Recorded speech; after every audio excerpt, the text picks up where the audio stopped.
영광 돌리게 하심을 감사드립니다. 하나님, 저희들 주님 앞에 또한 모였사옵나니 하나님, 저희들의 드리는 예배를 흠양하여 주시옵시고 이 시간 또한 말씀으로 저희들에게 말씀하여 주셔서 저희들이 잘 깨닫게 하시고 또한 그 말씀을 우리의 마음판에 새기며 마음밭에 심겨서 주의 뜻을 이루어가는 저희 모두가 되게 하여 주시옵소서. 감사드리며 예수님 이름으로 기도합니다. 사도신경 하시겠습니다. 전능하사 천지를 만드신 하나님 아버지를 내가 믿사오며 그 외아들 우리 주 예수 그리스도를 믿사오니 이는 성령으로 잉태하사 동정녀 마리아에게 나시고 본디오 빌라도에게 고난을 받사 십자가에 못 박혀 죽으시고 장사한 지 사흘 만에 죽은 자 가운데서 다시 살아가시며 하늘에 오르사 전능하신 하나님 우편에 앉아 계시다가 저로서 산자와 죽은 자를 심판하러 오시리라. 성령을 믿사오며 거룩한 공예와 성도가 서로 교통하는 것과 죄를 사하여 주시는 것과 몸이 다시 사는 것과 영원히 사는 것을 믿사옵나이다. 아멘. 찬송가 216장.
말씀은 사무엘하 12장 14절 말씀 한 구절 보겠습니다.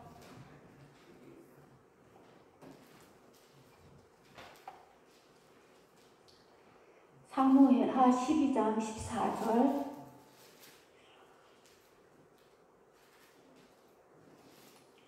다 같이 합독하시겠습니다. 이 일로 말미암아 여호와의 원수가 크게 비방할 거리를 받게 하였으니 당신이 낳은 아이가 반드시 기르리라 하고. 잠깐 기도하시겠습니다. 사랑이 많으신 하나님 아버지, 이 시간 영적 전쟁에 대해서 저희가 또한 배우고자 합니다.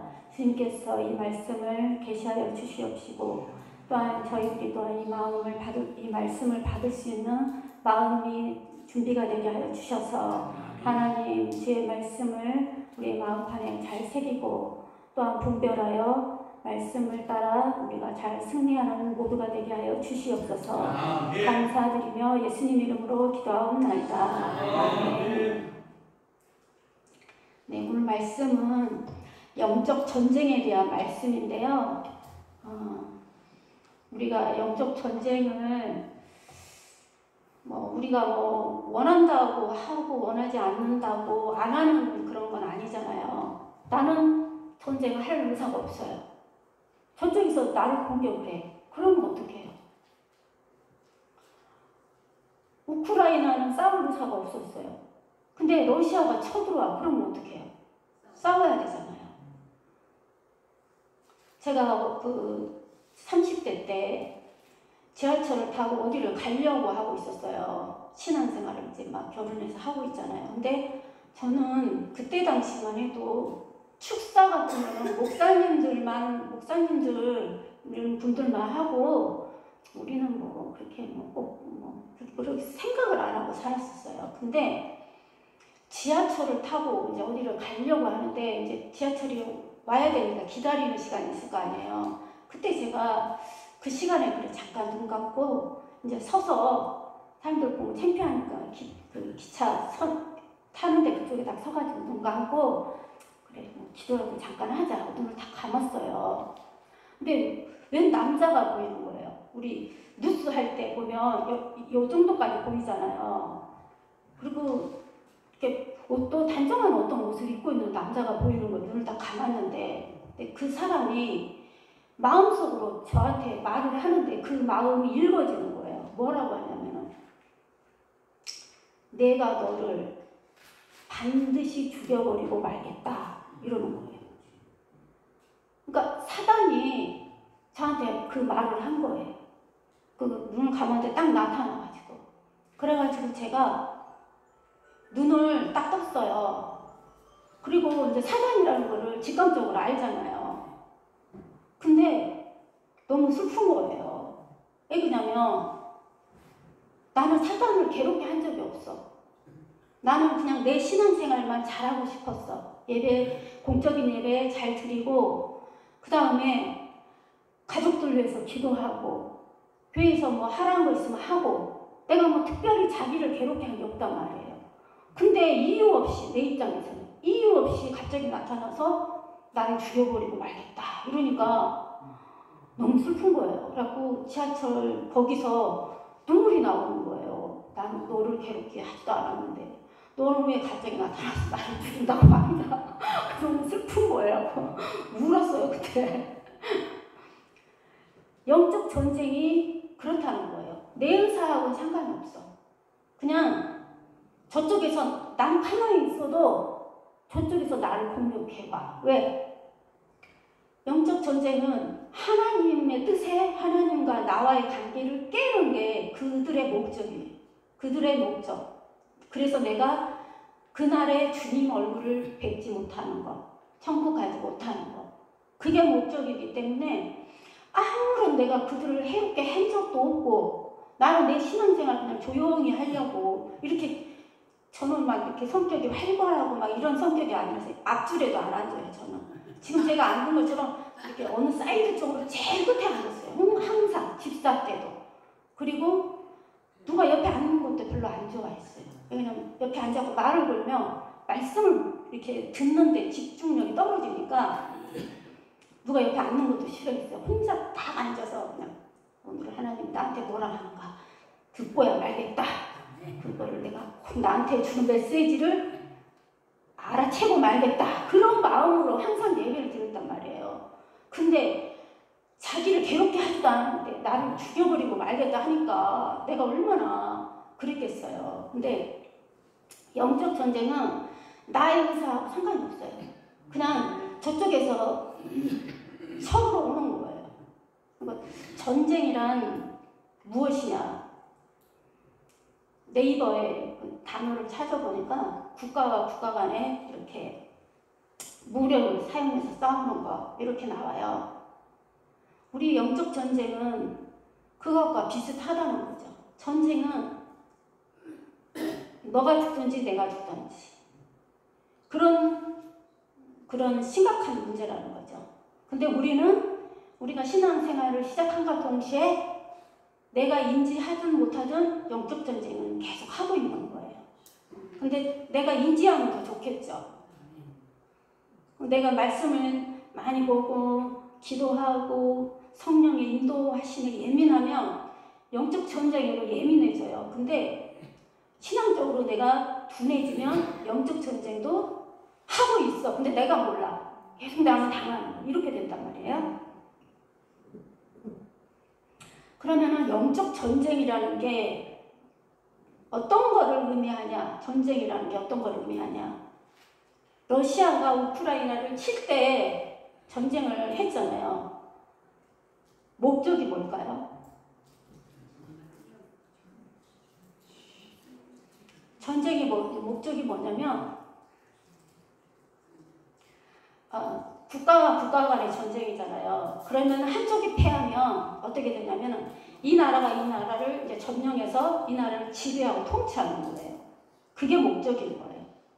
그래서 영적 전쟁의 목적은 뭐냐? 우리는 지금 하나님의 통치를 받잖아요. 하나님 나라가 내 안에 이루어져서 성령을 통해서 말씀을 통해서 하나님의 통치를 받는단 말이에요. 근데 영적 전쟁에서 패하게 되면 사단의 통치를 받는 거예요. 내가 사단의 통치. 그게 영적인 전쟁이에요. 내가 사단의 통치를 받느냐, 하나님의 통치를 받느냐. 그래서 이 영적 전쟁이 어디에서 이루어지냐. 지금 우리 눈으로 보이지 않잖아요. 근데 나라와 나라와 싸울 때는 어디서 싸우는지가 보이잖아요. 근데 영적 전쟁은 우리가 눈에 보이지 않는데 이루어지고 있단 말이에요. 그럼 어디에서 이루어지냐? 우리 마음과 생각에서 이루어지는 거예요. 영적 전쟁은. 그래서 사단은 우리의 마음과 생각을 자기의 지배와 통치를 받게 하기 위해서 사단의 영적 전쟁의 무기 중에서 가장 강력한 무기가 있어요. 그게 무엇이냐면은 거짓말이에요. 거짓말을 통해서 우리를 공격을 해요. 인류 최초의 영적 전쟁이 어디서 이루어졌느냐? 어디에 이루어졌을 것 같아요? 예? 그쵸, 에덴 동산에서. 응. 전쟁 안 갔잖아요. 에덴 동산에서 전쟁 한 것 같지 않잖아. 막 치고받고 칼로 막 이런 거 하지 않았잖아요. 근데 사단이 가만히 하와에게 와서 그게 영적 전쟁이 하고 있는 거예요. 가만히 와서 뭐라고 했어요?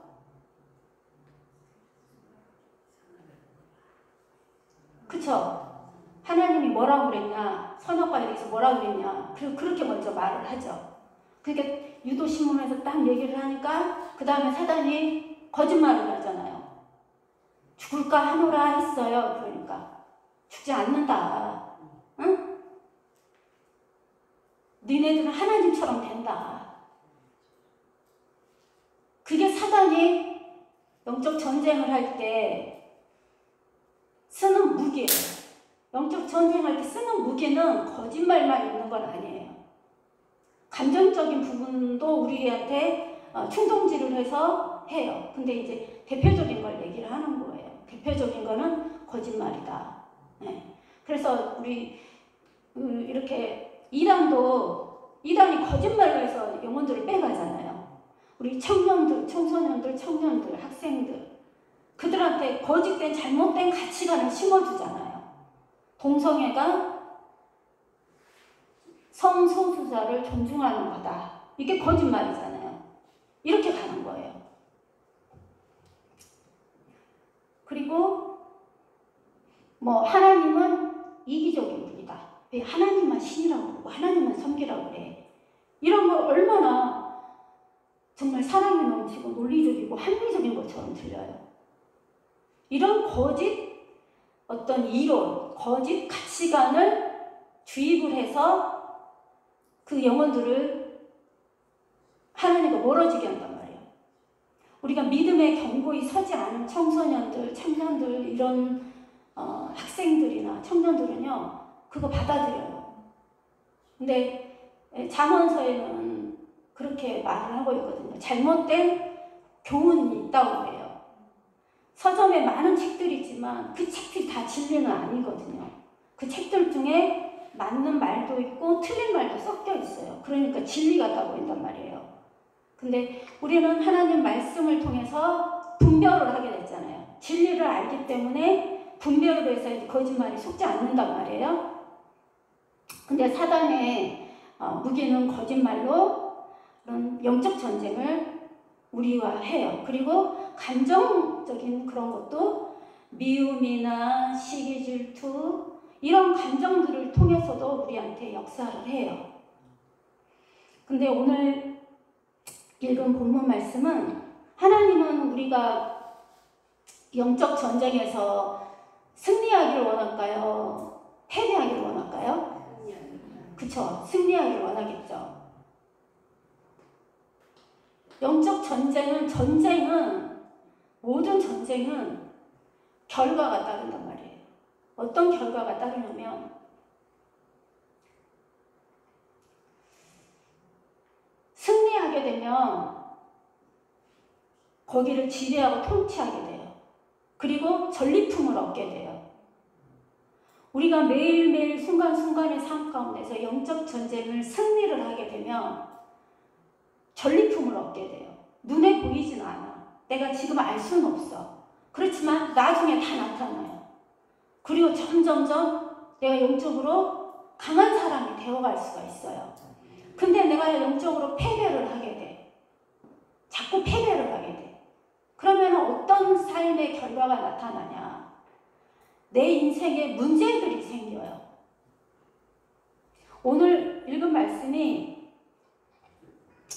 사무엘하 12장 14절이었잖아요. 다시 한번 읽어볼까요? 이 일로 말미암아 여호와의 원수가 크게 비방할 거리를 얻게 하였으니 당신이 낳은 아이가 반드시 죽으리라 하고.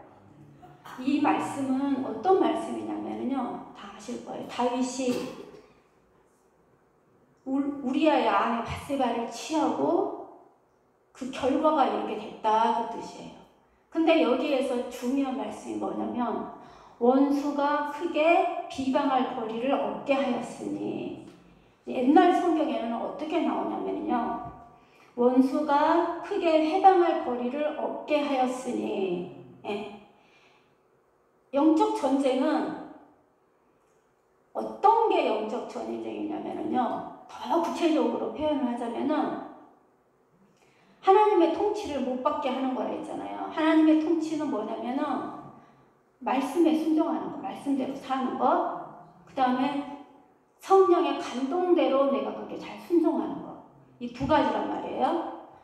근데 이 부분에서 내가 지잖아요.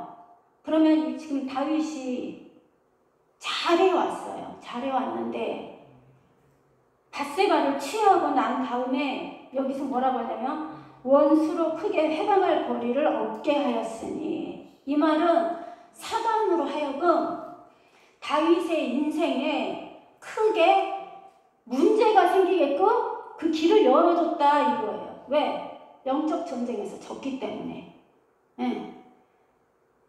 밧세바가 있었다 할지라도 다윗이 그렇게 행동하지 않았다면, 계명을 지켰다면,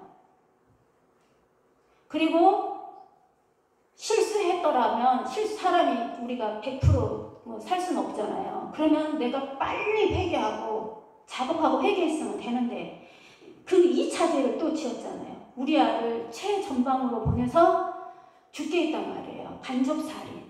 죄가 또 플러스가 됐잖아요.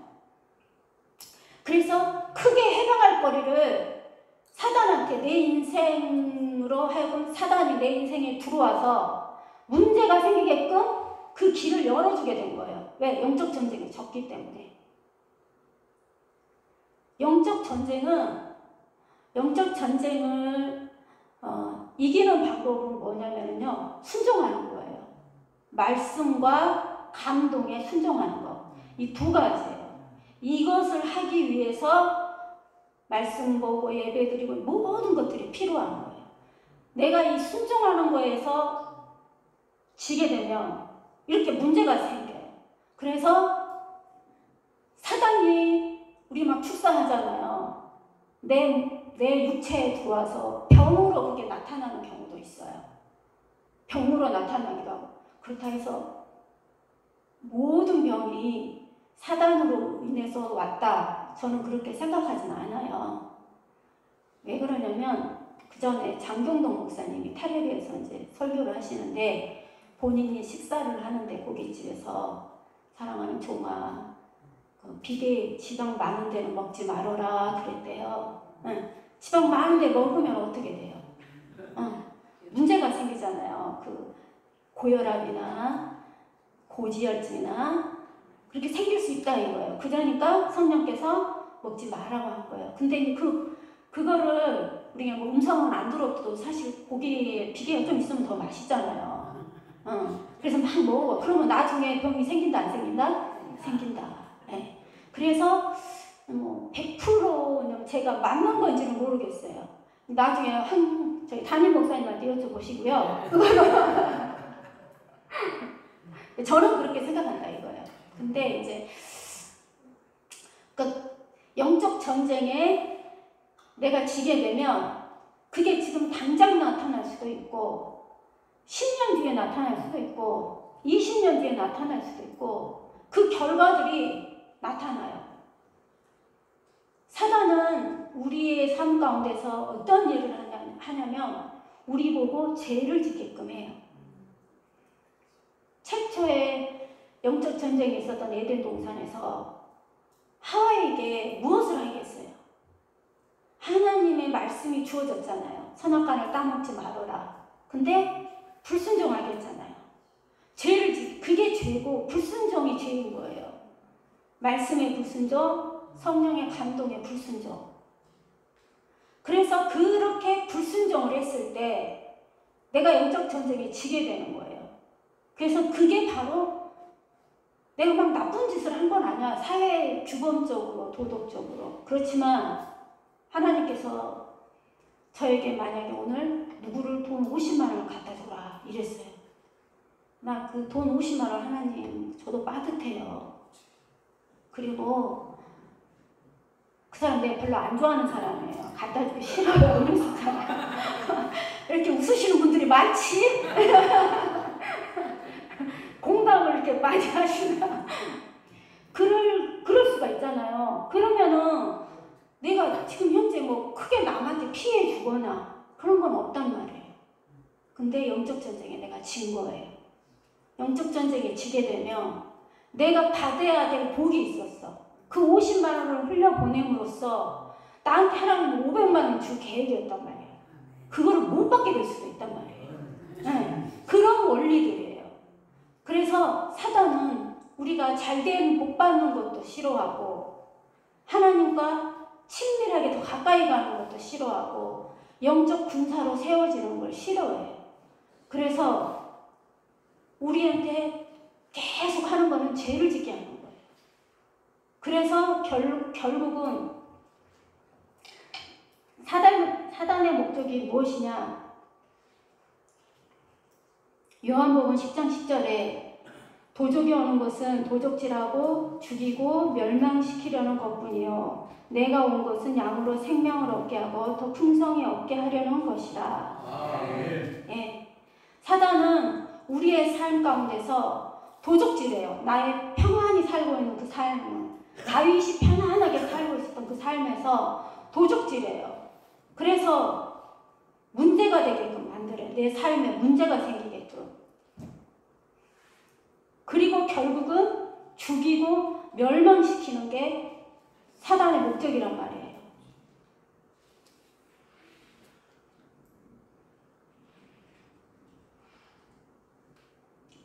다윗이 그 죄를 지음으로 그 받은 대가를 이렇게 쭉 보면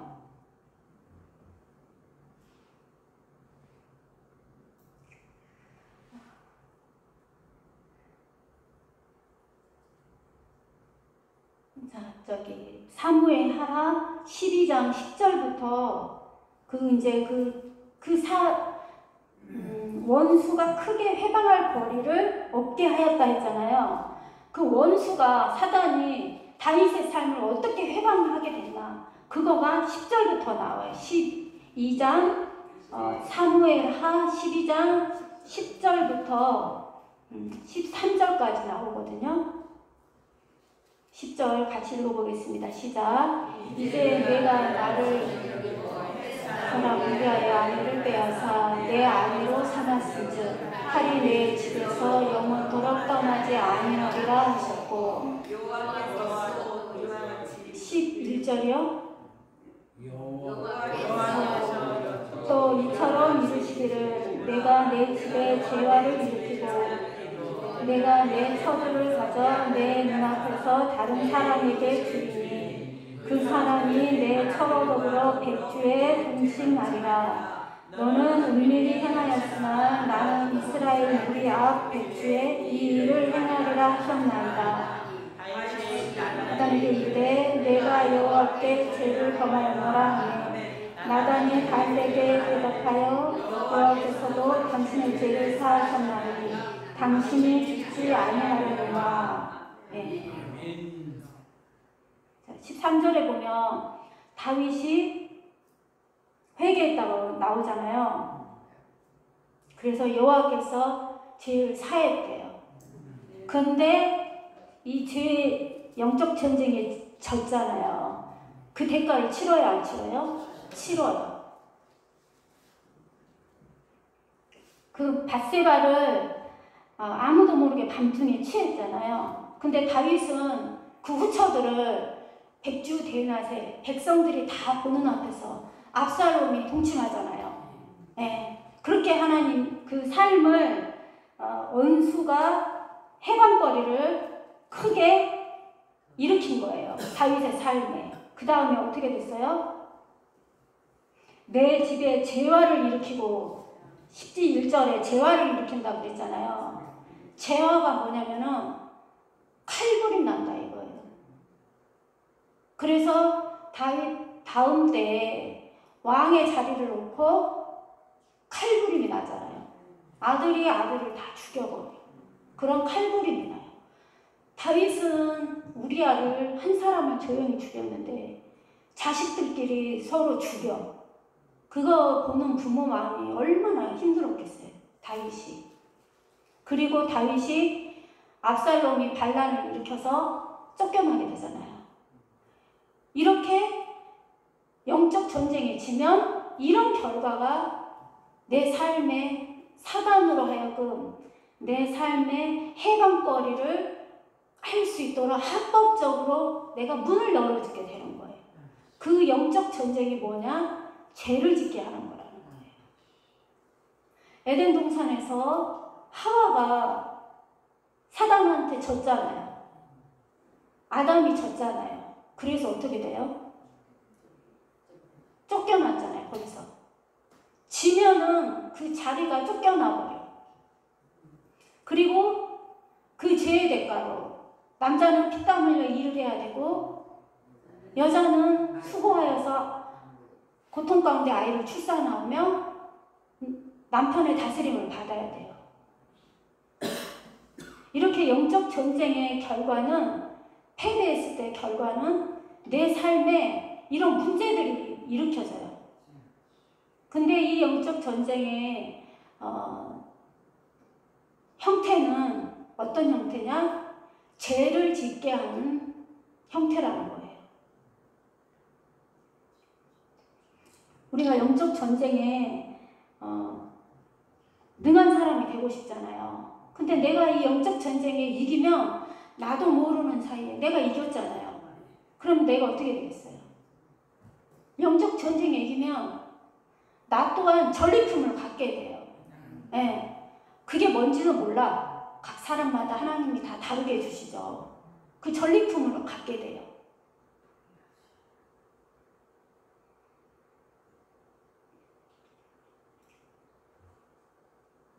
그래서 영적 전쟁을 잘 치르려면 우리가 첫째는 말씀을 우리 다 잘 알잖아요. 말씀은 우리 동성서강교회 성도님들은 통독을 열심히 하시니까 말씀을 잘 아시잖아요. 그리고 성령의 감동에 우리가 감동도 계명이라고 배웠잖아요. 22년도에 제가 그때 한번 설교했었잖아요. 그거에 대해서 성령의 감동도 계명과 똑같은 거다. 제가 이제 그때 22년도에 그때 이 말씀을 이거를 나눴던 것 같은데 제가 하루는 기도를 하고 있었던가? 근데 예수님의 보좌 앞에 내가 서 있었어요. 서 있었는데 두 손을 이렇게 하고 이렇게 모으고 고개를 숙이고 이렇게 서 있어요. 근데 이제 그러면서 왜 서 있었냐면은 어떤 죄에 대해서 하나님 앞에 예수님의 심판의 보좌 앞에 서 있는 거예요. 그게 무슨 죄였냐면 성령의 감동에 불순종한 죄. 예, 그 제목으로 제가 서 있더라고요. 근데 얼마나 두렵고 무섭고 두려운지 머리끝에서 발끝까지 다 부들부들 떨고 있어요. 그러면서 이제 제가 기도를 마쳤었는데 그때 내가 느꼈던 두려움은 이 성령의 감동에 불순종한 죄를 짓고 과연 천국 갈 수 있을까? 그렇게까지 느낄 정도의 두려움을 느꼈어요. 뭐 그렇다는 건 아니고요.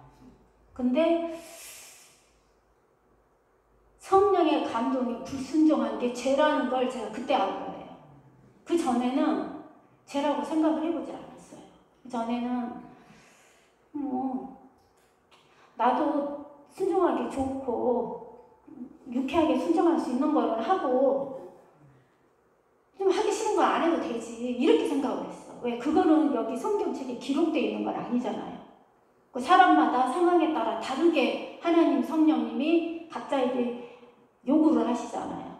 어떤 사람한테는 하나님이 오늘 누구를 위해서 기도를 해라 이렇게 마음을 줄 수도 있잖아요.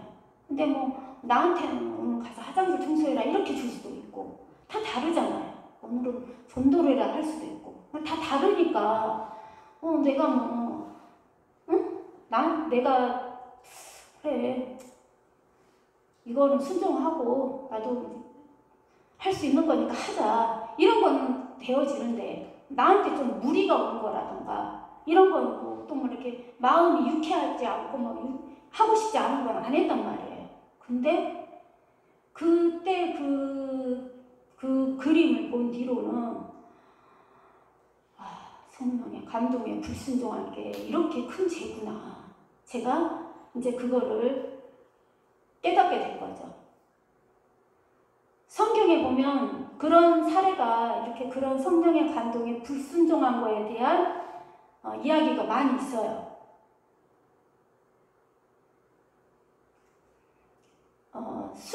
어떤 예가 있냐면 가나안을 정복하러 갈 때 여리고성을 점령할 때 여호수아한테 그랬잖아요. 하루에 한 바퀴씩 돌으라고 6번 그리고 마지막 날은 7번 돌으라고 그랬잖아요. 이거 성경에 모세 오경에 적혀 있었던 내용이 아니에요. 성경에 없었던 내용이에요. 그러니까 그거는 계명으로 준 건 아니란 말이에요.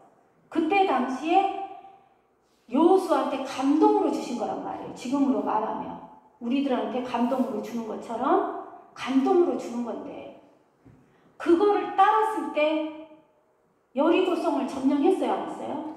점령하고 승리했죠. 네.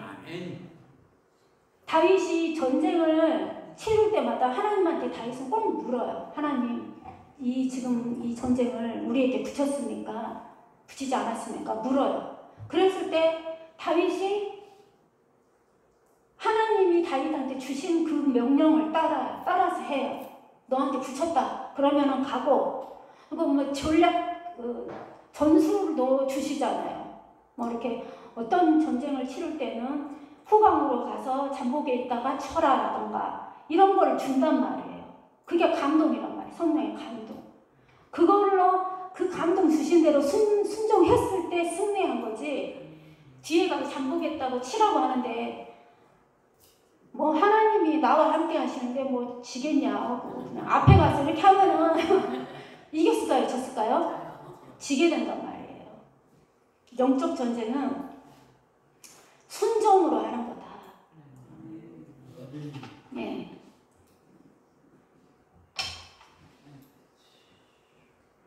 그래서 사단은 우리에게 어떤 걸 조장을 하냐면 우리가 불순종하게 만드는 것을 조장을 해요.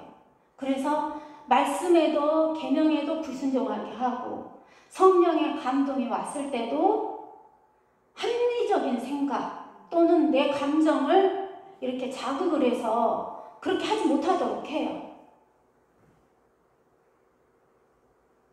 그래서 저한테 50만 원 갖다 주라고 그랬는데 제가 그냥 그렇게 안 했다고 그랬잖아요. 그 사람 별로 안 좋아하고 나도 돈이 그렇게 여유 없는데 나도 빠듯한데 갖다 주라고 그러지? 그러면서 근데 그 사람을 내가 좋아하는 사람이었다면 빠듯해도 줬을 것 같아요. 돈이 문제가 아니라 별로 안 좋아해서 안 갖다 준 거야. 지금 생각해보면. 근데 우리가 그 감정도 다스려서 그것까지 순종을 해야 영적 전쟁에 승리한다는 거죠. 아멘. 그래서 사단이 어떻게 우리들 가운데 불순종으로 역사하는지 그 영이 정체가 불순종의 영인 거예요. 에베소서 2장 2절에 보면 나와 있어요. 제가 한번 읽어보겠습니다. 그때 너희가 그 가운데서 행하여 이 세상 풍속을 쫓고 공중의 권세 잡은 자를 따랐으니 곧 지금 불순종의 아들들 가운데 역사하는 영이라. 아멘. 이 세상 풍속을 쫓게 하고 공중 권세 잡은 자를 따르게 하고 근데 그 영이 무슨 영이냐? 불순종의 아들들 가운데 역사하는 영이래요. 그러니까 그 사단이 역사하게 되면 불순종하게 된다 이거예요. 그래서 말씀을 계명을 어기고 죄를 짓고 하나님의 감동을 주시는데 그거에 순종하지 않게끔 그래서 영적 전쟁을 불순종으로 지게 한다 이거예요. 제가 오늘 드리고자 하는 말씀은 영적 전쟁을 무엇으로 하느냐 순종으로 한다라는 것을 아멘. 알려드리고 싶은 거예요. 아멘. 뭐 말씀을 하려고 했는데 앞에서 장모님이 아멘을 크게 하셔가지고 잊어버렸어요.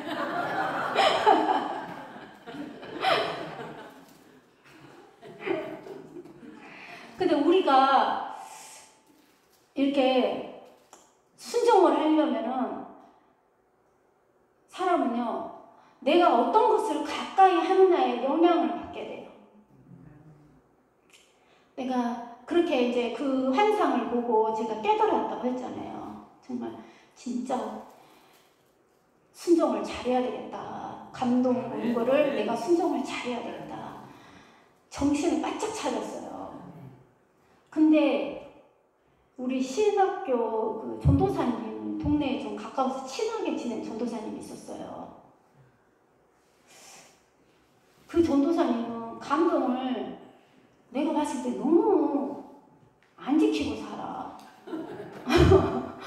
이렇게 감동이 왔대. 근데 내가 봤을 때는 발로 뻥뻥 차고 살아. 그래서 내가 어떻게 저렇게 살 수가 있지? 그래서 내가 막 얘기를 해줬어요. 내가 기도할 때 이렇게 했고 이걸 받고 그건 죄다. 다음에 또 무슨 일 있으면 꼭 나한테 상담을 하자 그래요. 그럼 얘기를 들어보잖아요. 그럼 들어, 결론은. 근데 이렇게 보니까 말 안 듣고도 잘 사는 것 같아. 남편이 의사야. 돈을 잘 벌어. 아무 문제가 없는 것 같아. 그래서 내가 생각을 한 거예요. 저렇게 살아도 큰 문제가 없는 것 같은데? 나는 내가 그 생각이 든 거야. 그래갖고 그걸 내가 조금 배웠다니까요. 배우게 됐어. 그 전에는 감독을 순종해야 된다. 죄다, 큰 죄다. 하나님, 큰 죄다. 막 이랬어요. 근데 자꾸 그분의 영향을 내가 받은 거예요. 그래가지고 그래서 내가 이제 여러분한테 알려드리는 거예요. 사귀려면 말씀을 잘 듣는 사람을 옆에다 두고 사겨라. 내가 부작용이 그게 낫다. 지금 말씀드리는 거예요. 그리고 어떤 거를 가까이 하느냐에 따라서 그 영향을 받게 된다. 네. 그게 시편 1편에도 나와요. 시편 1편 찾아보겠습니다. 시편 1편. 다 암송하시죠? 시편 1편.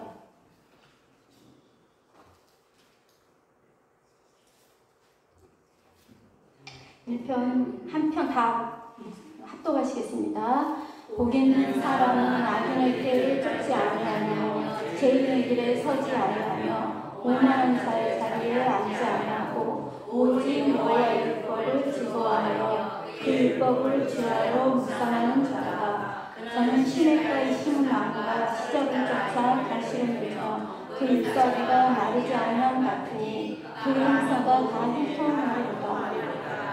악인은 그렇지 않으며 오직 바람에 나는 저와 같도다. 그러므로 악인이 시선을 견디지 못하며 죄인이 의인의 중에 들지 못하리로다. 대저 의인의 길은 여호와께서 인정하시나 악인의 길은 망하리로다. 네. 1편 말씀은 복 있는 사람에 대한 말씀이잖아요. 이 복 있는 사람의 말씀의 기준이 1절은 세 가지를 하지 말고 그 이후에 하나님의 말씀을 기뻐하고 즐거워해서 가까이 하는 거, 주야로 묵상하는 거. 네. 말씀을 주야로 묵상하면 그 말씀의 영향을 내가 받게 되잖아요. 그래서 내가 이렇게 살아야지 이렇게 된단 말이에요. 그래서 내가 복 있는 사람이 된다는 거죠. 네. 그리고 또 영적 전쟁에 우리가 또 잘하기 위해서는 데살로니가 5장 16절에서 18절 말씀 다 아시죠? 항상 기뻐하라. 한번 암송해 보겠습니다. 시작. 항상 기뻐하라. 쉬지 말고 기도하라. 범사에 감사하라. 이는 그리스도 예수 안에서 너희를 향하신 하나님의 뜻이니라. 아멘. 네. 수요일날 우리가 말씀 묵상했던 것처럼 우리가 시험이 우리한테 닥쳐올 때 그 시험의 유익이 우리를 성숙한 그리스도인으로 만드는 거잖아요. 그런 것처럼 그러기 위해서는 우리가 시험을 기쁘게 여겨야 되는 것처럼 우리가 인생을 살 때도 하나님의 뜻이래요. 항상 기뻐하고 쉬지 말고 기도하고 범사에 감사할 때 우리가 어떤 그런 죄의 자리에 우리가 선택의 기로에 섰을 때 긍정적인 하나님의 말씀을 선택하게 된다는 거죠. 네. 우리 모두 영적 전쟁에 순종함으로 다들 능한 성도님들이 되셔서 많은 전리품을 복된 전리품을 누리는 성도님들 되기 바라겠습니다. 찬송가 235장 한 장 하겠습니다.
사랑이 많으신 하나님 아버지, 오늘도 영적 전쟁에 대해서 알게 하시고 또한 영적 전쟁은 순종함으로 우리가 승리한다는 것을 또한 알게 하심을 감사드립니다.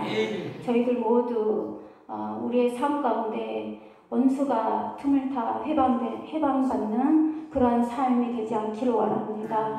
하나님, 저희들에게 은혜를 베풀어 주셔서 영적 전쟁을 잘 인지하게 하시고 또한 순종하여 승리하는 저희들 모두 되게 하여 주시옵소서. 이 시간 감사힘을 드린 박재삼 노종수 아버지 축복합니다. 아버지여, 두 분의 삶 가운데 감사가 넘치게 하시고 기쁨이 넘치게 하시며 또한 순종이 넘치게 하여 주셔서 순종함으로 주님을 기쁘시게 하며 영적 전쟁에 승리하며 더욱더 감사와 기쁨이 넘치는 두 분 될 수 있도록 축복하여 주시옵소서. 이제는 우리 주 예수 그리스도의 은혜와 하나님 아버지의 극진하신 사랑하심과 성령님의 감화, 교통, 내주, 역사 충만하시니 영적 전쟁에 순종함으로 승리하길 원하며 또한 결단하고 나아가는 모든 성도들에게 이제부터 영원토록 함께 계실지어다. 아멘.